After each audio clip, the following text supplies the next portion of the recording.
everybody, Zachary Levi here. Over the last few months, we've brought you exclusive behind-the-scenes looks at the final hours of development of Tomb Raider. You've seen Camilla recording her last few lines, Rihanna musing her last few words, and Jason completing the last few notes of the score. As those key pieces lock into place, it's time to reveal one of the last portions of the game, and a team that's been shrouded in secrecy for 2 years.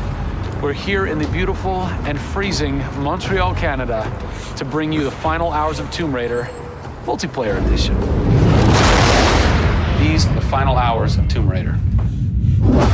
Welcome to yet another world-class studio in the Square Enix portfolio, Eidos Montreal, home of the multi-award-winning game Deus Ex.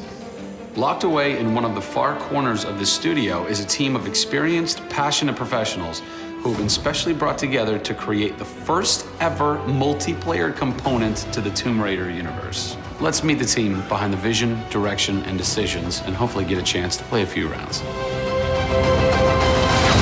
Here we are at Eidos Montreal. Before we get into why we're here, Carl, you now have an amazing stash, my friend.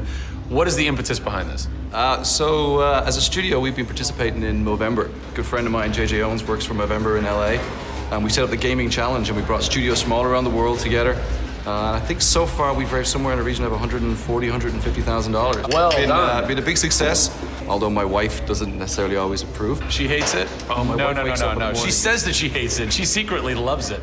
What were some of the factors that led to a multiplayer facet to this new Tomb Raider? When we started developing sort of our vision for reimagining Tomb Raider, on paper, it was all about single player. And as we started to build that world out, we had the island, we had the Solarian, the scavengers. We started to realize that we had this canvas. Great warring factions, great landscapes. Yeah, we had all these really awesome places where it was all about traversal and single player. When we started looking at that, we thought, wow, well, what about multiplayer?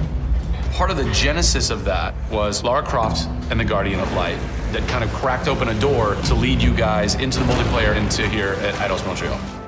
Guardian of Light was a downloadable, a smaller scale project, and that allowed us to sort of take the risks that we wouldn't necessarily take on a full-blown project. Guardian of Light was our Pixar short. It's the idea that whilst you're building your big project, you're always thinking about that next thing, but also allowed us to be able to start understanding co-oping and networking. It was a game that actually brought Tomb Raider fans together for one of the very first times. You hear them in their ear and they were having fun. And as a result of that, that led to us thinking about multiplayer. Hopefully our single-player experience we're delivering is a very sort of single-player, solitary, immersive type of experience. But at the same time, we believed tomb raiding together with friends would be fun. Tomb raiding, I think that's the first time I've ever heard that term. I like that. It's fun. You know, axe climbing and zip lining and the traversal that we get in there and the traps. For me, it was very sad to have that catch-22 of it would be great to do this in multiplayer, but we just can't split our resources like that. And that's how Eidos Montreal came about. We had staffed up our team to develop a single player. Everybody was gelling together really well, and it wasn't something that we wanted to just bolt on. We always said if we were going to do it, we're going to do it right. If you could have a fan play the multiplayer for the first time, what do you want them saying? For me, they're kind of different moods. It's not like I do one or the other. It's kind of like sometimes I turn down the lights and just play that single player experience. And other times I want to just jump in and have fun and start killing fools. Joe Curry, producer of multiplayer on Tomb Raider. It's the first time Tomb Raider has ever incorporated multiplayer. Yeah. And you're in charge of that. Yeah. What's running through your mind when you get that call? Well, first off, exciting, right? I mean, we're all huge fans of Tomb Raider on the team. I mean, we grew up with Lara Croft. But when we spoke to Crystal, like, we want to do multiplayer, and we're thinking, how do you do that? It's always been Lara's story. You've been in charge of creating the first ever Lara Croft Tomb Raider. No pressure. Multiplayer. No pressure, Zach. Thank you. What are some of the main pillars that you brought over from the single player to the multiplayer to make those two worlds cohesive? The element that really stuck out was survival. The group surviving together. Right. But then traversal, the ability to go up and down and kind of everywhere in a level. The weapons, you know, the characters.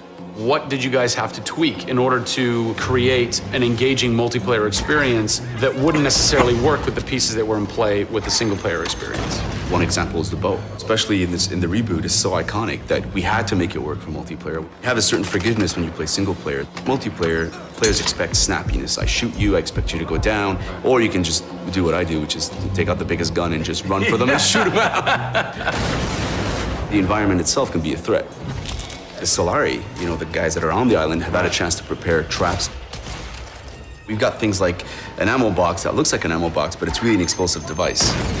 I need ammo, and it looks just like the regular ammo box, and then you're gonzo. We have a lightning rod. You'll get a lightning strike on the rod, and then you'll eliminate your enemy. First and foremost, we want to be humble.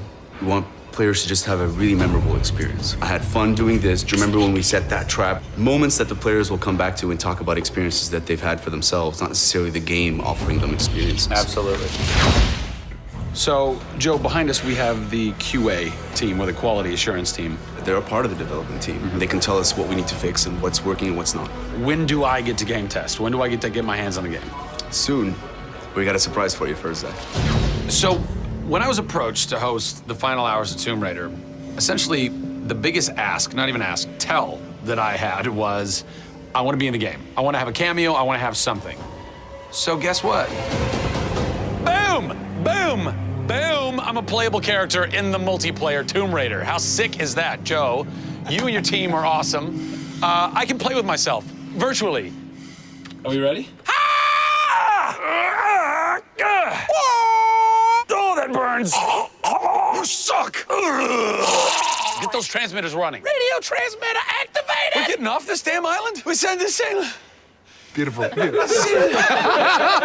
I would like to try and kick your butt as me in this map right now. Should we try it? All right. Bring it. Let's do it. It's happening right now. Oh, nice! Was that one of my traps? That was one of your traps.